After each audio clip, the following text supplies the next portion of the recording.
है तैयार हम वर्सेस ईवीएम। ईवीएम से चुनाव तो कैसे है, तो कैसे है तैयार हम।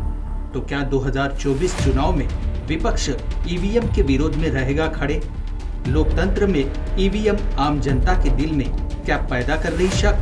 क्या लोकतंत्र की सुरक्षा के लिए ईवीएम या बैलेट पेपर ज्यादा बेहतर। क्या दुनिया के विकसित देश ईवीएम का इस्तेमाल कर रहे हैं।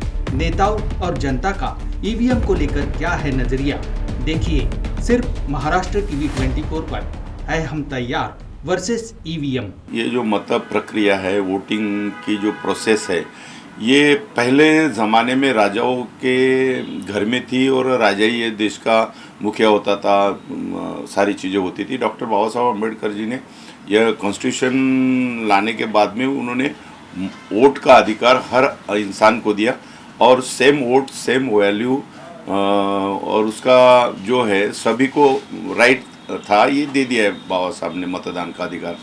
तो मतदान का अधिकार ये परिवर्तित हो गया इलेक्ट्रॉनिक वोटिंग मशीन में। पहले बैलेट पे होता था, हम बैलेट के ऊपर मैं 13 चुनाव लड़ा, तो निश्चित तौर से वो बैलेट पे होता था। अभी लेकिन ये इलेक्ट्रॉनिक वोटिंग मशीन जो अमेरिका ने पैदा की, वो खुद ही वो देश उसका यूज़ नहीं कर रहे, लेकिन भारत में इसका पूरे ग्राम पंचायत से लेके पार्लियामेंट तक जो चुनाव हो रहे उसमें वो ये जो प्रणाली है ये अडॉप्ट की थी। देश में जितनी भी पार्टियां होंगी वो हज़ारों में होगी, तो सभी पार्टियों का विरोध है, सिर्फ एक पार्टी छोड़ के बाकी लोगों का विरोध है। तो अगर वो 99% अगर लोग बोलते हैं कि अभी ये मतदान है, ये बैलेट पे लेना चाहिए, तो कर देना चाहिए। इसमें विरोध की बात और आंदोलन की बात और ये बात नहीं रहना चाहिए। हमारी ये सरकार से विनती है कि एक बार बैलेट से मतदान करके देखिए पार्लियामेंट का, तो हो सकता है अगर उनका जनाधार अगर होगा तो भारतीय जनता पार्टी को इसका फायदा मिलेगा। अगर ये इलेक्ट्रॉनिक वोटिंग मशीन में अगर गड़बड़ी है तो नहीं मिलेगा। तो अभी बैलेट पे होगा तो सभी का दूध का दूध, पानी का पानी होगा, ऐसा मुझे लगता है। जो इलेक्ट्रॉनिक जो मशीन्स है, जो भी कंप्यूटर है, जो मोबाइल है, तो इसमें एक चिप रहती है। वो चिप कोई भी मशीन में अगर रही तो वो चेंज हो सकती है। और सॉफ्टवेयर कोई गवर्नमेंट मशीनरी नहीं बना रही, पूरा गवर्नमेंट मशीनरी है। सॉफ्टवेयर जो बनाने वाली कंपनियां हैं पूरे विश्व में, यानी अमेरिका का सॉफ्टवेयर भी इंडिया वाले भी तैयार कर रहे हैं और इंडिया वालों का सॉफ्टवेयर और अमेरिका वाले भी तैयार कर रहे हैं। तो ये बिजनेस हो गया सॉफ्टवेयर तैयार करना। तो ये सॉफ्टवेयर है और ये मशीन आ गई, इसके बाद में यहाँ पे अंदर में चिप है, उसके बाद में 4-8 दिनों के बाद में उसमें जो चेंजेस कंप्यूटर से या रिमोट से हो सकता है तो हो सकता है। अभी आपने सही बोला कि चंद्रयान को आदमी या और कोई पृथ्वी हो गई या और कोई जो मिसाइल यहाँ से छोड़े जाते, जो चीज़ें अपन अंतराल में छोड़ते, तो यहाँ से कंट्रोल होता है, वहाँ से फोटो यहाँ पे मिलती है। तो ये जो टेक्नोलॉजी है, ये टेक्नोलॉजी के ऊपर हमको पूरा भरोसा है। तो ये टेक्नोलॉजी कुछ भी कर सकती है, इसका भरोसा है। तो इसलिए वो ईवीएम में गड़बड़ी हो सकती है, तो वो बाकी साइंटिस्ट और बाकी और कोई हमें पुरावा दो, ये वो बाकी कुछ भी मांगना नहीं चाहिए। बैलेट पे चुनाव होना चाहिए ताकि ये भारतीय संविधान का सम्मान हो। देखो, इंडिया गठबंधन बना, एनडीए गठबंधन बना और तीसरी आघाड़ी और निकलती है। ये भारतीय संविधान ने हर किसी को पार्टी बनाने का, हर किसी को चुनाव में, अकेला आदमी भी चुनाव लड़ सकता है, ये भारतीय संविधान में प्रोविजन है। तो ये गठबंधन बने ना बने, लेकिन जो आपकी विचारधारा है वो विचारधारा से काम होना चाहिए। ये लेकिन मुझे इंडिया गठबंधन के बारे में अगर कहना चाहिए कि समविचारी पार्टियां एक आती है और वहाँ पे, लेकिन अभी जो दिख रहा है ये जो समविचारी नहीं, कोई कुछ भी नहीं, कोई किधर भी जाता है, कोई आइडियोलॉजी नहीं, कोई किसी के ऊपर विश्वास नहीं, जहाँ संधि मिली वहाँ पे लोग जा रहे हैं। अभी पहले जैसा कुछ रहा नहीं है। जो पहले जमाने पंडित जवाहरलाल नेहरू हुआ करते थे, ये इंदिरा गांधी होती थी और कल्पनाथ राय, या फिर वो जो रविशंकर शुक्ला, या देश के बहुत बड़े बड़े जो नेता हुए जो धरोहर संभालते थे, वो नेता नहीं रहे अभी, ये वस्तुस्थिति है। और वो भारतीय संविधान का जो मूलभूत ढांचा है वो भी कायम रहेगा या नहीं रहेगा। एक बात मुझे अभी लग रहा है कि 2024 तक के चुनाव हो गए और 2024 के बाद में चुनाव नहीं होंगे और कुछ भी परिवर्तन इस देश में आ सकता है। या तो भारतीय संविधान रहेगा, नहीं रहेगा और कोई प्रणाली लागू होगी। जैसा अभी ईवीएम के बारे में बोल रहे कि वो बैलेट पे था तो ईवीएम पे आ गया। अभी ईवीएम से और अगर होता है तो अच्छा है, नहीं हुआ तो फिर अगले बार चुनाव नहीं होंगे और जो पहला जो शासन था वो शासन आएगा। वो सती प्रथा और ये जो बाकी चीज़ें, अभी यहाँ के जो थोर नेताओं ने जो अपनी संतों की वजह से देश बचा हुआ है। मैंने संत नामदेव हो गया, संत तुकोबा हो गया, संत गाडगे महाराज हो गया, ये जो संत पहले के जो महात्मा फुले हो गए, छत्रपति शिवाजी महाराज हो गए, शाहू महाराज हो गए, सावित्रीबाई हो गए, एंटायर जो ये महापुरुषों का जो सद्भाव अपने देश पे रहा, उनका आशीर्वाद अपने रहा, इसलिए तो हम 6400 जातियाँ, 1618 भाषाएँ, 7 प्रमुख धर्म, उसके बाद में भी भारत देश एक है ना। तो ये संतों का आशीर्वाद, भारतीय संविधान का महत्व, तो ये कायम टिकना चाहिए। इसके लिए अभी सभी ने एक होना आवश्यक है। देश अगर बदल रहा है तो देश ऐसा नहीं बदल सकता। तुमको उसका वैचारिक लेवल बदलना चाहिए, उनका सांस्कृतिक लेवल बदलना चाहिए, उनका रिसर्च के बारे में ये होना चाहिए। अच्छा, रिसर्च के तरफ भी लोगों ने जाना चाहिए, ताकि अभी हम तो ये बोल रहे तुम ये परमेश्वर तो है ही है, उसके सिवा तो अपन ये नहीं कर सकते। परमेश्वर को कौन नकार सकता। सारे धर्मों के, सारे जातियों का यानी श्रद्धा है, उसको कौन मान रहे। लेकिन तुमने रिसर्च भी करना जरूरी है।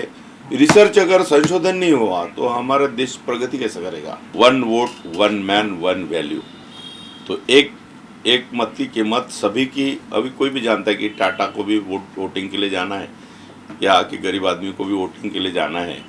तो वोटिंग ऐसा निष्पक्ष होना चाहिए और फेयर होना चाहिए। कोई उसमें ये नहीं है और कोई दादागिरी से नहीं, उसके दिल से जो देखो, दिल का रिश्ता वोटों से है।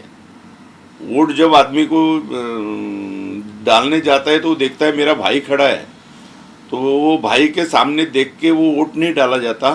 जब उसको लगता है कि ये आदमी जो है मेरा भाई है, लेकिन ये मदद नहीं करता लोगों को, लेकिन मेरे कोई खून का रिश्ता, मुझे खून नहीं दिया लेकिन दूसरे आदमी ने मुझे खून दे के बचा लिया, तो वोट अपने भाई के बदले वो दूसरे को भी डाल सकता क्योंकि उसने उसको खून दिया।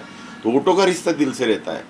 तो इसलिए अभी वोटों का रिश्ता अगर दिल से है तो ये चुनाव निष्पक्ष होना चाहिए और वोट बैलेट पेपर से ऐसा खुलेआम अपने को मालूम है कि मैंने वोट इसको डाला है, ये अपने को विश्वास होना चाहिए।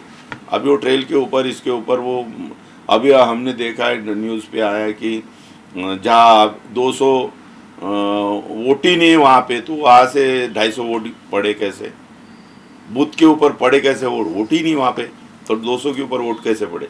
वहाँ अगर 50 वोट है तो वह 50 वोट से ज़्यादा 100 वोट गिर रहे। तो ये कहीं तो भी इलेक्ट्रॉनिक मशीन है, उसमें बिगाड़ हो सकता है। इलेक्ट्रॉनिक मशीन हो सकती है और इसलिए बिगाड़ हो सकता है। तो एक हमारी रिक्वेस्ट है ये सरकार को, तो अगर वो ये सरकार अगर करती है तो निश्चित तौर से जनता का भला है और जनता के वोट का महत्व, उसकी कीमत उसको मालूम है कि इसको मैंने वोट दिया तो वही जीत के आ गया, नहीं तो मैंने इनको वोट दिया दूसरा ही जीत के आ रहा है। नागपुर का सबसे भरोसेमंद हॉस्पिटल कार्य पाइल्स लेजर हॉस्पिटल। हमारे यहाँ आयुर्वेदिक व लेजर से उपचार होता है। Anal fissure, anal fistula, piles, kidney stone है, ओबेसिटी से परेशान है, वेट लॉस करना चाहते हैं, पीसीओडी एंड मेंस्ट्रुअल प्रॉब्लम्स, महिलाओं में अनकंट्रोल्ड यूरिन का प्रॉब्लम है और वजाइनल रिजर्वेशन करवाना चाहते हैं, अपने चेहरे पर असमयी झुर्रियां, त्वचा पर काले दाग आ रहे हैं, अर्थराइटिस प्रॉब्लम्स जैसे कि कमर या घुटनों का दर्द, बालों का झड़ना, असमय सफेद होना, सीने में जलन, पेट फूलना तथा एसिडिटी पर सफल आयुर्वेदिक उपचार, ये सब प्रॉब्लम्स आप झेल रहे हैं तो तो अभी आए नागपुर के सबसे अच्छा हॉस्पिटल कारे आयुर्वेदिक पाइल्स लेजर हॉस्पिटल में, जहां आपको मिलेगा सब समस्या का निवारण। और address Kare Ayurvedic piles laser hospital, Umred road, Dighori bus stop के पास, दिघोरी, नागपुर। और कॉन्टैक्ट नंबर 7538387079 और 9423105824। आपकी जिंदगी की ऊंची उड़ान अब उड़ान लैंड डेवलपर्स एंड बिल्डर्स के साथ, क्योंकि उड़ान लैंड डेवलपर्स एंड बिल्डर्स आपके लिए लेके आए हैं मौजा साली गोदनी में NATP लेआउट। गढ़चिरौली और गोंदिया समृद्धि हाईवे से महज 500 मीटर की दूरी पर, Vanjari medical engineering college layout से 500 मीटर की दूरी पर, साथ ही नागपुर हुड़केश्वर से चंद्रपुर ताड़ोबा हाईवे रोड पर। Project by Anand Holmes.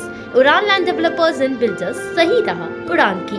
तो आज ही आइए और अपने सपनों के प्लॉट कम से कम दाम में पाए, वो भी बैंक लोन के साथ। हमारा पता प्लॉट नंबर 16 शिवांगी नगर, हुड़केश्वर रोड, नागपुर। संपर्क करें 9860298056 और 8055396190। आँखों की संपूर्ण देखभाल के लिए मध्य भारत का जाना माना नाम माधव नेत्रालय।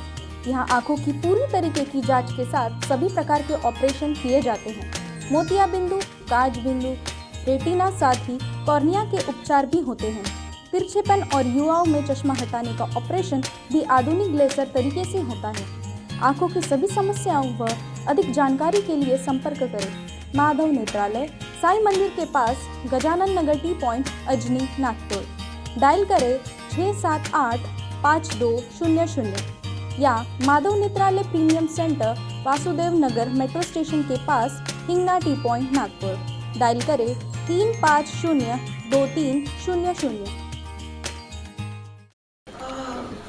बॉस ने मीटिंग बुलाई। बाहर उठो बैठो। तकलीफ उठने बैठने की नहीं, तकलीफ बवासीर की है। बवासीर, फिशर, भगंदर, पाइलोनियल साइंस का आयुर्वेद तथा आधुनिक लेजर से उपचार। कॉल या विजिट करें www.pilesfistulacure.com। 9 वर्ष के उपलक्ष्य में 2 से 10 जनवरी तक लेजर उपचार में 50% की छूट पाए। अभ्युदय पाइल्स लेजर हॉस्पिटल, शताब्दी चौक, मनीष नगर रोड, नागपुर।